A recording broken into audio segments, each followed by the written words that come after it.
What if you took a Gibson guitar and you married it with a Fender? I mean, the two biggest, most iconic brands out there. What would you get? Well, I think we have our answer, and it is the Squier Paranormal Toronado. Stick around, we're going to get started right now.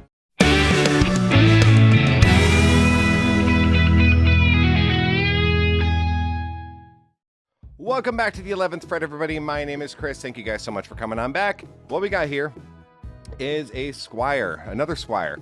And I was on the fence of even ordering this one. I didn't want to order it. I really didn't want to order it. And I was back and forth with my friend who's sort of like my quiet business partner. I was like, I don't know if I should do it. And I kept bothering Pro Audio Star, sending them low offers, and they kept rejecting them, counter offering. And I'm like, well, if they won't give me this offer, I won't buy it because I'm not paying too much for it. And so I kind of met them in the middle, maybe a little less than middle, and they agreed and they sent it my way. So I paid for this. This is going to be an unbiased review, but I want to caution everybody before I open this thing up, this is an open box. This was sold cheap as an open box, at least that's what it was marked as on Reverb, and so I bought it. Because the Capernita Paranormal series that I got, which is behind me, that one was amazing. It was perfect. It was brand new. It still had all the stickers on it, and it didn't look like it was ever played, but it did come in a kind of a banged up box like this one. So if we look at this box right here, you can see it's got some like folds down here, and it's banged up. But again, it's a shipping box, so that just happens in shipping. So who knows what's inside, but I wanted to be able to open it up and review it. The product label on the top is reflective of what I'm supposed to have received. And so what we're supposed to be getting is a Squier Paranormal Toronado, which is in a sunburst, a 3-tone sunburst. It's got 2 humbuckers, 2 volumes, 2 tones, a 3-way toggle switch. And I honestly have never owned a Toronado before. I've always been curious about them. I think I've only ever really seen them once in like a music video that I don't like very much. It's in a band, what was it, The Calling. And I was like, oh God, that's the band that featured this one. And in my mind, I mean, this is like a really cool offset. This guitar is kind of like what I would imagine is the love child of a Jaguar and a Jazzmaster all in one, meant to be more like a Gibson. And I'm going to dive into that in just a moment. But for the time being, let's go ahead and open it up. I'm going to go ahead and use my very dirty Kershaw knife, just sharpened. And 2 pieces of tape. Good job, Pro Audio Star.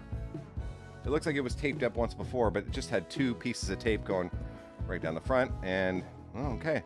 It made it here from, I believe this came from Virginia. It was shipped out of Virginia, and it made it all the way to Los Angeles with those 2 pieces of tape, so that's good. It does look like it has a puncture down here, but I feel padding here, so I think it's okay. No other punctures around the box, so I mean, I guess right here we got a little bit of a hit, but a lot of air here as well. I think this is going to be in good shape. So we got just cardboard on the top, about per usual. Let's go ahead and throw that over there. All right. Okay, let's go ahead and pull this out.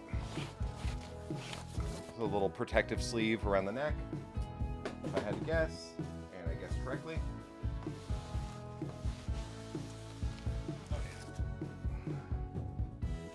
Throw that over there.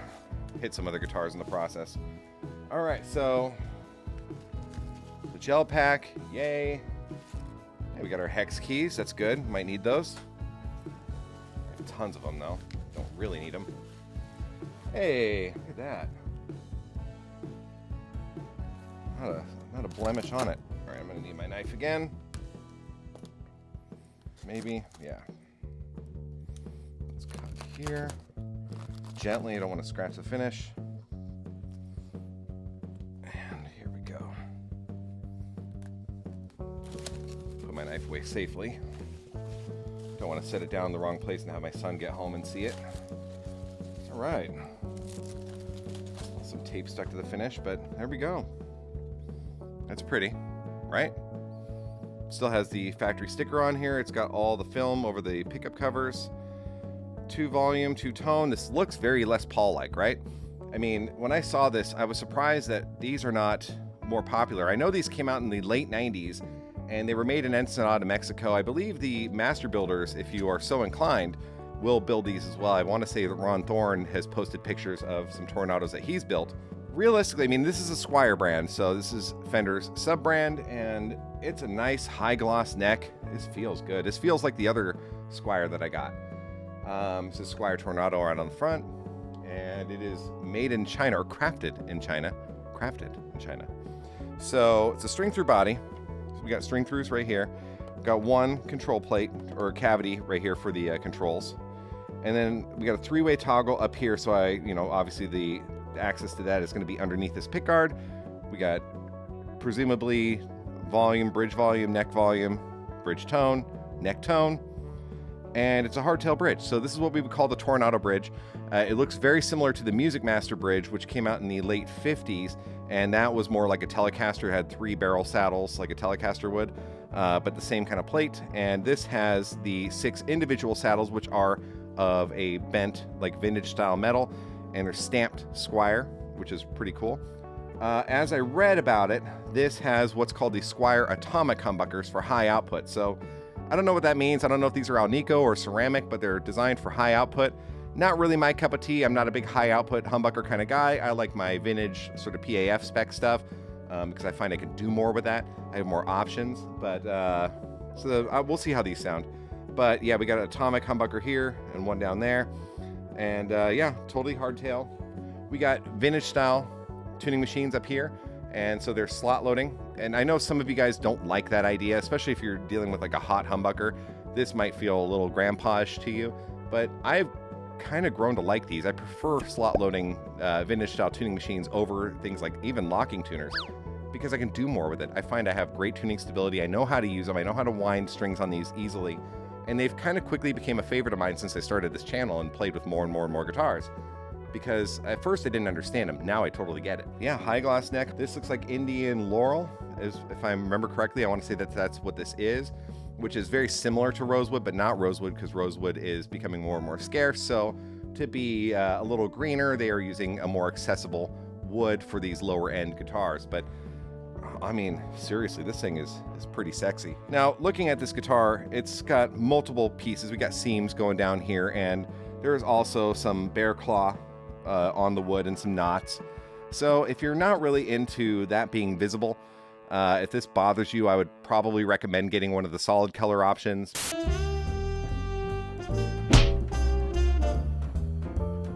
That's kind of a trick that a lot of guitar brands will do anyways. On like their solid finishes, they might use a lesser wood just because it can hide it more. But on a Squier, I don't think they really cared because of the price point. So if you look on here, you got a lot of what some might consider to be imperfections. But I kind of like it because this is something you could pick out in a crowd if you ever lost it or if it got stolen. You might recognize it a little bit more as it has some like very distinguishable marks on the body. Going a little bit further, yeah, we got a 3-way toggle switch here. Let's check the neck. The neck has a little bit of relief on it, which is nice. Looks to be not too bad. And feeling up the fingerboard here, I got some, yeah, the fret dressing could be a little bit better, but it's not bad. No fret sprout whatsoever. It's nice and polished on the edges here. So the fret sprout is not a thing, but I can definitely feel a little bit of sharp edges here. Not anything that's going to cut your finger, but if you're really looking for like nice rounded polished ends, you're not going to get it on this one. And for the price I paid on this, I'm not going to complain because I have seen Squier Affinity series go for more than this one, and this is a Paranormal series, so I'm not complaining at all. Now, on the previous Squier video, which I did not do you guys the service of unboxing it because I wanted to, I don't know, check it out first to make sure it wasn't going to be a dud and give it a nice little workout. And I kind of felt bad after I shot that video. I was like, I really should have unboxed it in front of everybody because, you know, things can happen. And on the previous video, the neck pickup was out and I had to fix it. It was a short in the wiring, and I did read that there's some wiring issues on some of these Paranormal series guitars. And I thought I would just kind of just do this with you. And this is also interesting too. I don't know if this is right. I'm gonna have to look at photos, but the bridge, it's not sitting inside this cavity, so the strings look straight, but I don't know if there was a drilling issue or if the pick guard was put on incorrectly. I mean, everything looks right on. I don't know what happened here. Maybe that's the reason why it was an open box. I don't know. So what I want to do now is check the check the signal. So what I'm doing, this is going to be the playthrough demo. I'm running through the Marshall JVM 210H behind me. I hope it's not too loud. I haven't even tested it yet. All right, so this output jack feels a little loose, like not wiggly, like it's in there, but it's not really gripping the jack very well. Let me try something real quick before I play. Let's go. So I got my Boss connector here. Is it the jack? No, it's not. It's not the cable. It's the jack. This feels like it's going to come out easily if you just breathe on it wrong. So let's see if we actually get some signal here. Oh yeah, we got something. So I've got no mics over there. You're going to hear what's coming through the SM7B, and as I move my head, I'm sure it's going to change things up. All the pots are set to 10. Bridge pickup.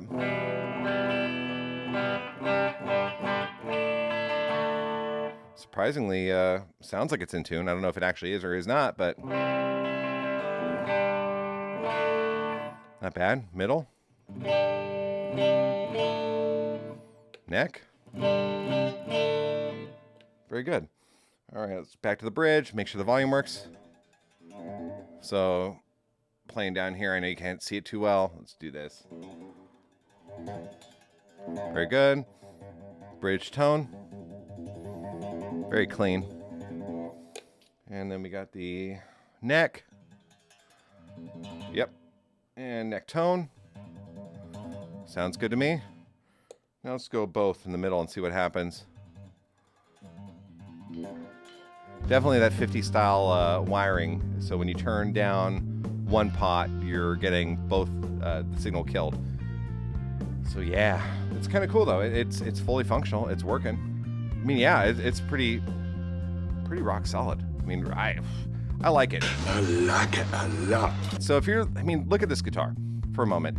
If you think about like the Jaguar, which is a 24-inch scale, and you think about the Jazzmaster, which is 25.5-inch scale, this is right in the middle. This is actually a Gibson scale at 24 3/4. So this is probably one of the most Gibson-y Fenders that they make. I hate to say that. I mean, I paid for this guitar, so I will say it. But it's very Gibson-y, and the Jim Adkins signature model as well as a 24 3/4-inch scale, which allows the strings to bend a little easier. You get a little more flexibility. If you are undecided as to what you should get next, as far as like, should it be a Gibson? Should it be a Fender? I mean, you can't go wrong here. Now, some of the things you could do as well is you could change the pickups out. You could do whatever, to make it a little more you. I might put something lower output in this one. I am a big fan of making sure that all my pots are over 500K. So I might replace the pots on here as well if I measure them and find that they are below 500K. I want to make sure that they are all above, and it tends to bring out that output and that clarity I look for in a guitar, especially on vintage spec pickups like PAFs. So that might be something I'll do down the road as well. But I think this would look great with like some cream colored humbuckers, kind of like the Kurt Cobain Jaguar. And yeah, I think this thing is just pure sexy. For what I paid for it, I would buy it again and again and again and again, even with this weird kind of like off-centered bridge. I think it feels great. It feels really good so far. Now we'll see how it goes in the long run. Let's go ahead and check this thing out. We're gonna do some cleans, and then we're gonna do some dirty, and then wrap it up from there.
It's really interesting to me that this guitar is not really a big featured item for Fender. I really wish it was, because I think this definitely has a place in the world of Fender. I think they hit a home run, but unfortunately the public doesn't see it that way.